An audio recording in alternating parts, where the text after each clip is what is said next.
Khomeini کون تھا؟ یہودیوں کا پالا ہوا کتا تھا، کتا، مسلمانوں کا خیر خواہ نہیں تھا۔ سب سے اہم بات یہ ہے کہ ابھی کتنے لوگوں کو ہمارے ساتھ جتنے لوگ جڑے ہوئے ہیں، بھلا بتائے کہ کتنے لوگوں کو پتا ہے کہ صدام حسین نے 1968 میں خمینی کو اپنے یہاں پناہ دیا تھا۔ اچھا، اور عراق سے فرانس اپنا طیارہ بھیجا، اپنا ہوائی جہاز بھیجا۔ فرانس کون؟ فرانس۔ اور فرانس لے جا کر کے اس کو خمینی کو ٹرینڈ کیا، اور جیسے ہی ایران کا بادشاہ یورپ تفریح کے لیے گیا، کہاں گیا؟ تفریح کے لیے، گرمی کی چھٹی میں، ویسے ہی شاہ بہلوی، رضا شاہ بہلوی اس کا نام تھا، وہ جیسے اپنی فیملی کے ساتھ یورپ گیا گھومنے کے لیے، فرانس اپنا ہوائی جہاز کے ذریعے سے تہران میں خمینی کو اتارا ہے۔ خمینی کو کس نے پالا پوسا؟ فرانس نے۔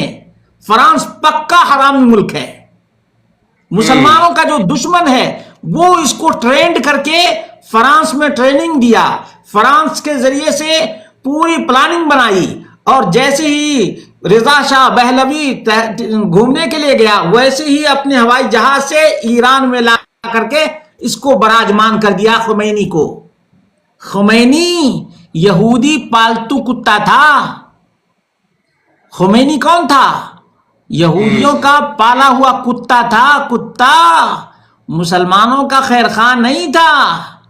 تو اس کے نام پر جو ملک بنا وہ کہاں مسلمانوں کا خیر خواہ ہو سکتا ہے؟ اور اس نے جس کو تربیت دی، اس کا جو بچہ حزب اللہ ہے، اس نے فلسطینیوں کو ذبح کیا ہے، گاجر مولی کی طرح سے کاٹا ہے۔ شتیلا مخیم تھا فلسطینیوں کا، اس کو تباہ و برباد کرنے والے یہ حزب اللہ۔ اللہ رب العالمین غارت کرے یہ سب کے سب پورے مسلم امت کا سب سے بڑا دشمن، سب سے بڑے یہ دشمن لوگ ہیں۔ اس لیے مسلمانوں، عقل و شعور کے ناخن لو، جذبات کے پیچھے نہ بھاگو، نعروں کے پیچھے نہ جاؤ، اس کی گہرائی تک جانے کی کوشش کرو تاکہ حقیقت تک پہنچ سکو۔